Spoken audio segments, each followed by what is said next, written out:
Welcome, welcome, welcome. It's always yours, MightyZoo. I hope you're doing very well. Today I want to talk about Etheria restart, more on rerolling. I did one guide before, but today I want to make sure I talk about all the SSR and SR characters. You will be able to get a lot of them. We are loaded with pulls early game, so you want to make sure that you have all the key champions. So let's get into it straight away.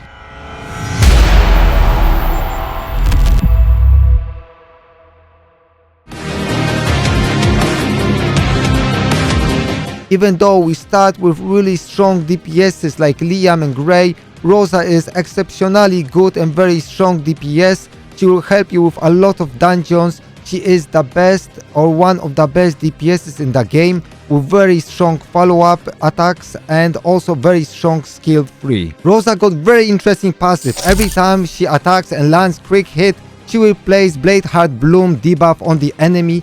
Enemy with Blade Heart Bloom will take 15% more damage from basic attacks, but also if your ally lands a crit hit, Rosa will follow up attack with her basic attack.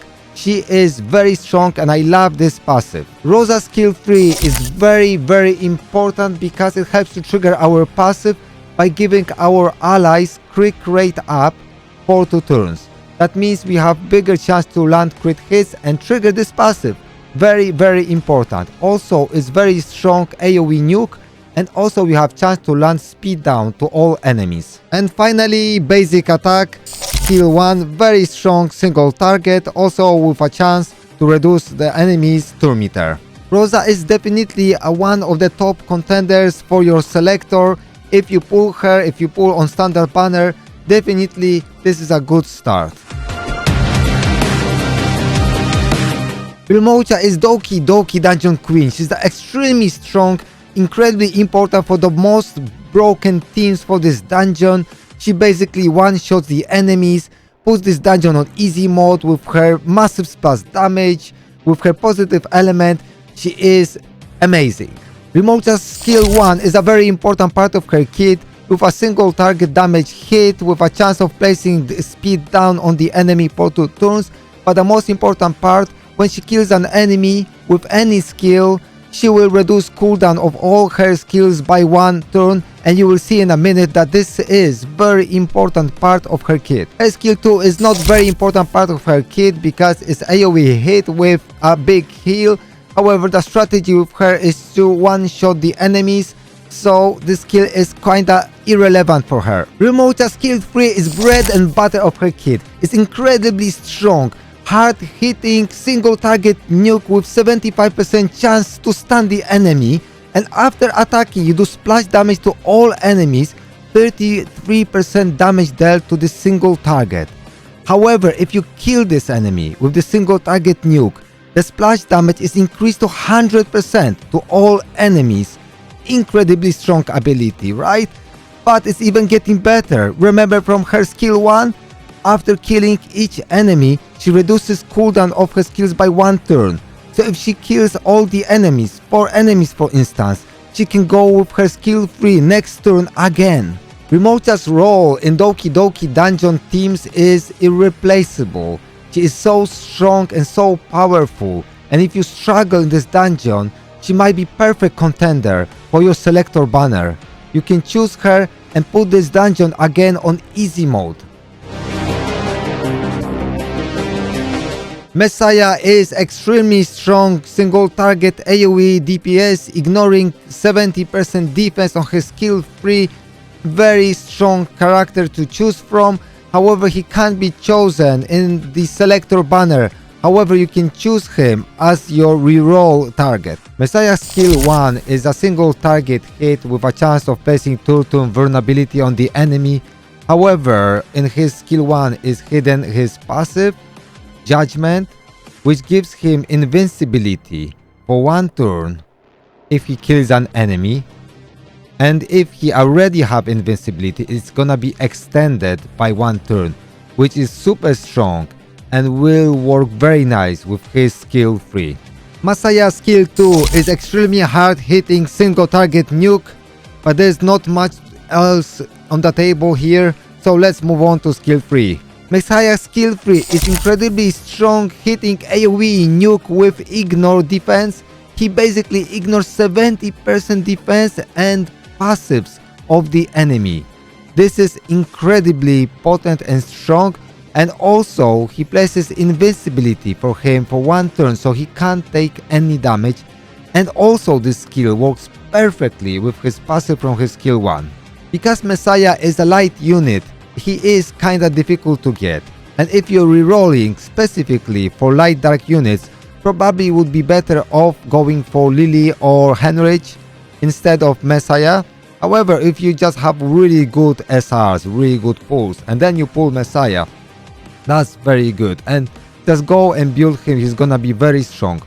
Bear in mind, because he's a light unit, he doesn't have any weaknesses against other elements, but also that means he doesn't have strengths against the weaker elements. Normal RGB characters, both SSR and SR, are really strong. We have really very hard hitting DPSs, even SR characters like Victor or Ditting, which we will talk about them later.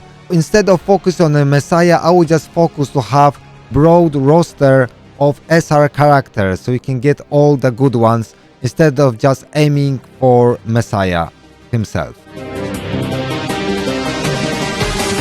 Tiamat was extremely popular character in beta. A lot of people chose her on the selector banner, and probably a lot of people will choose her too on the global release. In my humble opinion, she is a little bit overhyped.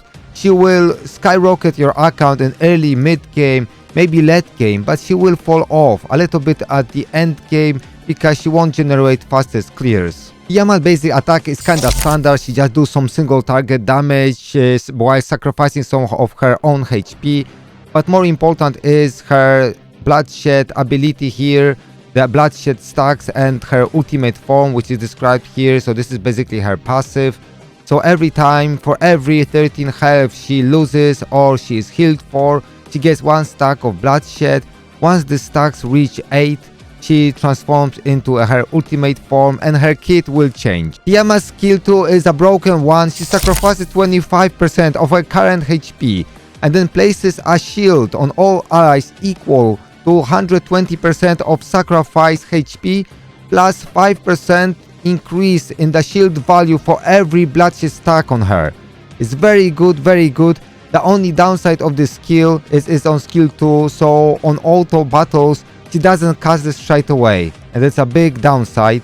I hope you will be able to choose and all plan our skill priority in the future. On skill 3, Tiamat consumes 30% of her current HP to do AoE damage and has 50% chance to taunt the enemies. Taunt on paper sounds like a perfect ability for Tiamat, but there is a big problem with this ability, because once she taunts the enemies, she will take a lot of damage, accumulate a lot of bloodshed stacks, and once she accumulates 8 stacks, she changes into the ultimate form, often before she can cast her skill 2 and place this massive shield on all our allies. Tiamat, after reaching 8 stacks of bloodshed or more, she will turn into this ultimate form and will start attacking everyone with this quite big attack. After turning into this ultimate form, she gets instant turn, does AoE attack, and then every turn she will do the same attack, and this is her only skill available while she's in this form. When using this skill, she consumes bloodshed stacks. Once it goes to 0, she will go back to her normal form. Summarizing Tiamat, she's a very strong character, she's doing a lot of things, but she really doesn't excel in anything. She's not the best on anything. Even the shield though is great, you don't have even much control over it, AI won't use it as a priority, and then she turns in this ultimate form, you won't have this shield for ages. So there's a lot of downside to this character. So my strategy with the selector banner would be try to push the content without using selector banner, try to defeat all the dungeons, try to progress without using selector banner, and if you get to the point that you really struggle and you really need her, then maybe pull her and just decide to go for her on the selector banner. Otherwise, try to avoid, because she will help you in early, late game maybe, but at end game she will really fall off.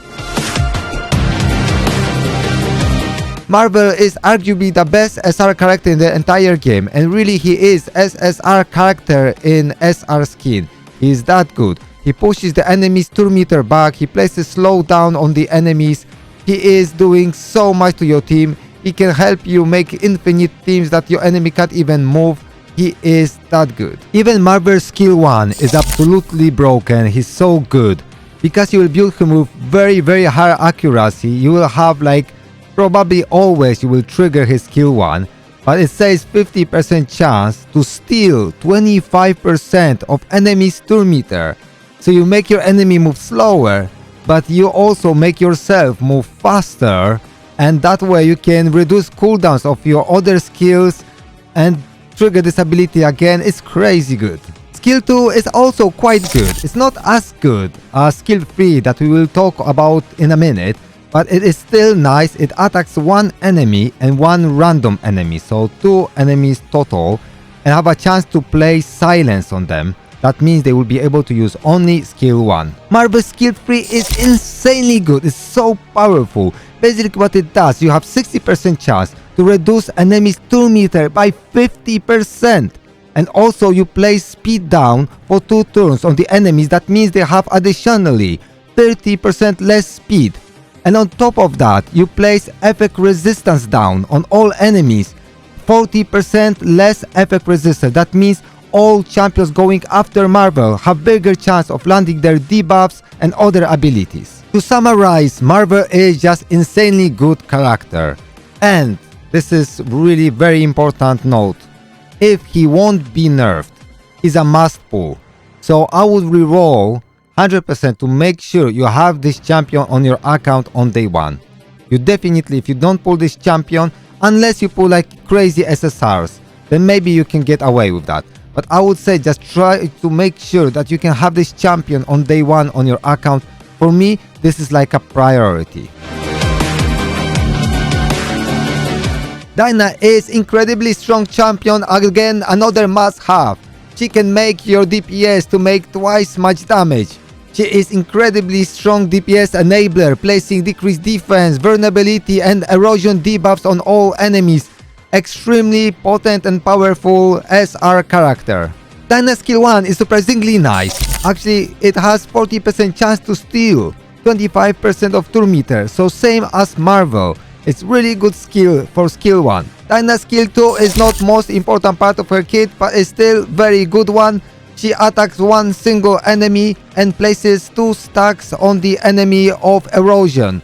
If the enemy doesn't have erosion at all, she will instead place 3 stacks. And erosion is a very strong debuff. If you attack enemy under erosion with crit damage attack, then 1 stack of erosion is removed and you deal 60% of your attack of true damage to the enemy and you gain 10% of turn meter. Extremely good debuff. Dyna skill 3 is a cherry on the top of a cake. It is such a powerful ability, one of the best abilities in the entire game. She attacks all enemies 4 times and each hit has 40% chance to place defense down on the enemy for 2 turns. This is minus 60% defense already for the enemy. If enemy is under defense down, then she has 25% chance to inflict vulnerability on the enemy. That means enemy will take 30% more damage. And if they already have vulnerability, she will place erosion on the enemy 2 stacks. And that way, in one go, she can place all those debuffs on the enemy, on all enemies. This is so powerful. This ability will make your DPS smack so hard and go absolutely nuts. Dyna is another must-have character. Because she is SR unique, she is relatively easy to obtain, so make sure when you reroll that you have her on your account. It's very easy to get her, so you want to make sure you have Dyna and you have Marvel. These are must-have characters. There are more and we will go through those characters soon. You will need Kraken in your team 100%. Kraken is a crowd control champion. He has AoE freeze, single target, deep freeze, very good around champion. Definitely a must-have on every account, especially for Doki Doki Dungeon and PvP. Kraken's S1 is just a normal S1 with a nice ability to decrease the enemy's defense for 2 turns. but it is not really impactful or very important part of his kit. Kraken's skill 2 is not his main skill, it's not the strongest one, but it is okay. It's a single target deep freeze. That means the target is frozen and cannot take an action, but if its HP is below 50%, then they will lose another turn. So that's gonna be 2 lost turns. If you can freeze your enemies in PvP, you probably already won the battle. And that's exactly what Kraken is doing with his skill 3, and not only that, he even kicks back their turn meter by 35%. This is insanely good skill. This is very good for PvP, it's very good for Doki Doki Dungeon and other PvE content too. He is a must-pull character. So with Marvel and Dyna, you also should reroll for Kraken. So now we have 3 champions that we are aiming for on our rerolls. 3 SR champions. Victor is single target monster. He takes his shovel, smacks you in the head, and you go to sleep straight away. I want to start with Victor passive because it's absolutely bonkers and overpowered. Every time he loses some HP, his damage will increase. So basically for every 10% of lost HP, his damage is increased by 15%. And damage taken is decreased by 6%. This is absolutely bonkers. Even Virgo's skill 1 is very strong because of his passive. He does 3 times 90% of damage. That's gonna be very strong if his HP is very low. And if his HP is below 40%, he will heal 70% of damage dealt. So he has even some self-healing in his kit. Let's unpack Victor's skill 3 because it's absolutely bonkers and I can't believe it how overpowered this skill is. So basically, let's assume he has full HP. But basically before attacking, he sacrifices 40% of his current HP. So if he is full HP, that's gonna be 60% more damage. And it's even better. The lost HP he converts into massive shield for 3 turns. That means he can survive still a lot of hits, and also he can be healed but still will have this strong shield. And now he smacks 4 times for 110% of damage. That is 440% plus 60% more damage from his passive. That's crazy. This guy can smack. It's a single target. But for bosses or for PvP, you can remove like different champions. He is absolutely great champion. Great champion. So to summarize, is Victor a must reroll? Maybe not. For me, yes, because I want this bad boy. I would definitely like to add him to my roster and I will reroll to get him. I will try my best because this guy is crazy and I love this champion. Now Dating is another crazy single target SR Animus. He is absolutely bonkers again. I love this guy. Anyway, I will explain you all things you have to know about this champion. Let's start with his passive. Dating's passive is very straightforward and strong. I love his passive. Basically at the start of his turn, he will mark an enemy with the lowest percentage HP. All you have to do is to make sure that your main target has the lowest HP.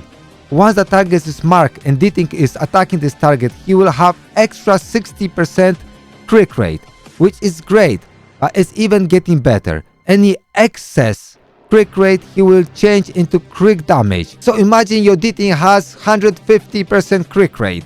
Then 50% excess crit rate is gonna be transferred into crit damage. That's gonna be 75% more crit damage. Dating skill 1 is a standard skill 1 and have nothing special, but with his passive he can still smack and is really good. Also he places vulnerable on the enemy, that is always 30% more damage taken for 2 turns. Dating skill 3 is absolutely amazing. It's a massive single target nuke. If you attack marked character, it's gonna be 450% damage, plus he will attack with his skill 1 too. That's gonna be additional, I think it was 240 damage. So this is a massive nuke, and again he will convert his excess crit rate into crit damage.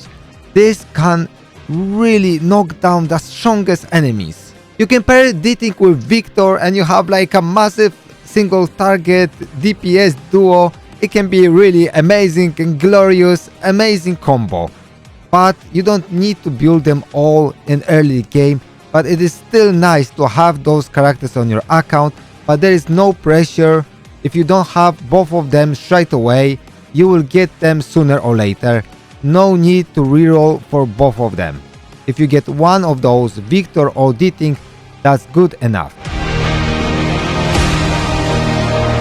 Viper is not probably a must pull, but he will be really helpful in Aurora dungeon where you need a buff stripper, and he is perfect. So if you are missing Henrich, Viper is the way to go. Viper's skill 1 is a single target attack with 30% chance to place silence on the enemy and also give us 1 stack of serpent skin. But also there is a hidden passive in the skill 1 that at the start of the battle we get 2 stacks of serpent skin. I will explain serpent skin in a minute what that means. Now I want to discuss Viper's passive, which is very strong, potent, and I love it. So it has 2 parts. First part is damage taken reduction for all allies if we are hit with a critical hit. So this is really strong, but the second part is good too because we can counter attack. So we have 12% chance to counter attack with Viper with his skill 1 every time ally is hit, but this happens only once per turn. But the chance goes to 60% if they are hit with critical hit. But now, because if you remember, with skill 1, every time we hit with skill 1, we get 1 stack of serpent skin, and also we have chance to silence the enemy. But now it's getting interesting. Once we get 4 stacks of serpent skin, instead of counter attack with skill 1, we consume all the stacks and counter attack with skill 3. And you will see how powerful is his skill 3 in a minute. So now we are getting to this exciting third skill, which is kinda crazy, works perfectly in harmony with his passive and really with skill 1, which is kinda amazing. And now this skill, what it does is AoE attack that have 75% chance to remove 2 buffs from the enemy and also 65% chance to put attack down on the enemy and speed down on the enemy for 2 turns. This is kinda amazing and I love this skill. And because how it works, it can trigger many times of the battle because we will be accumulating our serpent skin a lot. Now to summarize Viper, he is probably not a must pull. It's not a must reroll target or whatever, you know? But it's good to remember that he is very useful in Aurora dungeon. He's probably a must build for that dungeon at some point, especially on the higher levels when you have to strip this immunity from the boss. And that's why he is there for, really. And probably maybe you won't have Henrich, so he will be really your only option, viable option. So I would definitely recommend this champion for this at least. If you want to go sweaty when rerolling, you want to reroll 1 million times to make sure that you get one of the best champions in the game, Lily might be the target for you. She might be your reroll target because she is one of the best champions in the game. So let's jump straight into her kit because there's so much to say about her. Now I want to start with Lily's skill 2 because if you can understand skill 2, then the rest of her kit is gonna be super easy. On skill 2, she basically applies to one ally Twin Trick buff. Really strong buff. I will explain what Twin Trick does in a minute, but also she applies speed up to all allies. Now Twin Trick is till end of the battle unless you change the target. So once you apply it to your DPS, that's probably gonna be your main target, then it will last till the end of the battle or till Lily dies. So very strong buff. And also if your ally already has Twin Trick and she use this skill on that ally again, then they will get crit damage up. That is 50% more crit damage. It's extremely powerful. Now you know exactly how Twin Trick is applied. So what gives us Twin Trick? So your target with Twin Trick, every time Lily takes an action, their turn meter is gonna be boosted by 30% every time Lily takes an action. extremely powerful. Lily's skill 1 is one of the most powerful skill 1s in the game. So basically she attacks one enemy and then she has 50% chance to boost her turn meter by 20%. Also the turn meter of the ally with the lowest turn meter by 20%. It's very strong. However, if the ally with Twin Trick is the ally with the lowest turn meter, it goes to 100% chance. And also don't forget, because Lily is taking an action, and every time, remember, when Lily takes an action, Twin Trick buff is triggered. An ally with Twin Trick will get additional 30% turn meter boost. So now I want to talk about skill 3. So her kit is already bonkers, but now it's even stronger and now it's getting out of control. So let's play a little role-playing game, so that way it's gonna be easy to follow up and understand how she works. So basically, imagine you starting the battle, you use your skill 2 on your DPS, that means your DPS gets Twin Trick. Now your DPS goes, you skill 3, a massive nuke, and then Lily goes again. So what happens now? Lily uses an action, uses skill 2 again. So how she can use skill 2? Because you say, oh, skill 2 is on cooldown. But if you use a shield that resets one skill cooldowns, that means she can use this skill again. And because your DPS already got Twin Trick, she places increased crit damage 50% up on your DPS and boosts his turn meter 30% because already got Twin Trick, and Twin Trick is already activated because Lily is taking action, right? But now it's even crazier. Lily gets extra action when she places damage up. So she gets extra turn. Then she goes to skill 3.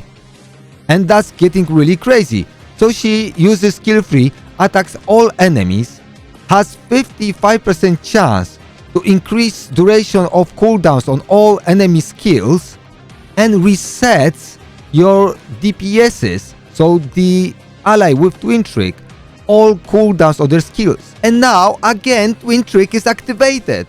So again your DPS is getting 30% turn meter. So now your DPS comes into the game with reset cooldowns and uses his skill 3 again and smacks again with 50% more crit damage. So to summarize Lily, if you're a sweaty reroller and you're gonna reroll like million times, she is probably number 1 or number 2 target for your reroll.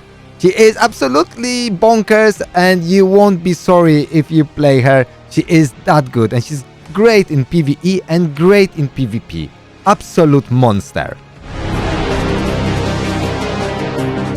Henry's is all about removing buffs from enemies, blocking their heals, blocking their buffs, and having this really nasty debuff called Last Words. Let's get into this kit straight away because it's amazing. Henry's skill 1 is very important part of this kit because of the passive in this skill. It's Reaper's Gaze. So basically every time he attacks, not only with skill 1, with any skill, he has 50% chance to remove one buff from the enemy. If enemy have no removable buffs, then he has 80% chance to land really strong debuff Last Words. That means enemy will take more damage for quick hits, and also there's a bigger chance we can land quick hit. Very strong ability. A part of his passive skill 1, just do a single target hit with a chance of placing block on the enemy for 1 turn. Henry's skill 2 is absolutely broken skill, is so strong. Basically he attacks one enemy for 180% damage, then attacks one random enemy for 180% damage, and then attacks all enemies for 180% damage. If they don't have any removable buffs, then he places wound on them so they can't be healed for 2 turns, which is incredibly strong. Also don't forget about his passive, because every time again when he attacks, he removes one buff from the enemy. So there's a pretty big chance the enemy will have no buffs, so this will trigger. Skill 3 is another broken skill from Henrich. I love it. It is hitting 3 times for 100% damage. However, his damage will go up 30% more quick damage for every stack of Last Words, which can scale up to 4 times. So this is 120% more quick damage if we have 4 stacks of Last Words. This is very strong, but also he got 65% chance to land block, so enemy won't be able to get any buffs for 2 turns, which is incredibly strong, because a lot of bosses or whatever, they can place defense up or whatever, this is gonna block this. Amazing skill. So summarizing Heinrich, he is the best character in the game in my opinion. He is my number 1 reroll target. I'm gonna be rerolling him. Ideally I will reroll for him and Lily, or him and another light dark SSR.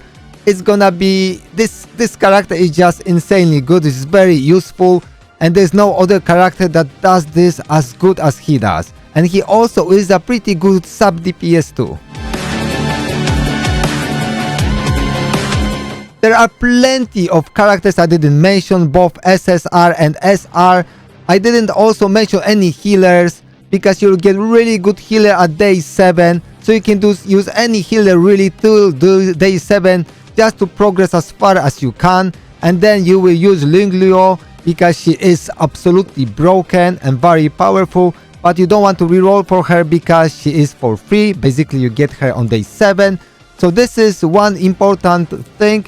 Now there are few different reroll strategies. So either you're trying to reroll for SR characters, so you get, let's say, 5 SR characters you want, one of the best ones, or you're going to 2 SSR characters, any good SSR characters, or you're trying to reroll for light dark SSR character, which I will try. It's gonna be Lily and Heinrich. Ideally I can reroll for both of them. We'll see how this goes. Please make sure you join me on my live stream on day 1 when the game launches on 5th of June, because I'll be rerolling live, so you can join me. We can reroll together. We can have a lot of fun. It's gonna be great time. Get your popcorn, get your pint, and let's go. Recording this video was hard work, many days of hard work. So I would be really grateful if you could support me and subscribe to my channel, like this video, and please leave a comment, even stupid emoji, anything, because YouTube algorithm likes comments. So please help your boy MightyZoo. And also, if you're gonna play this game, make sure you join our Discord Camp Half Blood. We will run many different unions in Etheria Restart for every style play, from hardcore to free-to-play casuals. Please join us, and I'll see you in the next one. Hasta luego.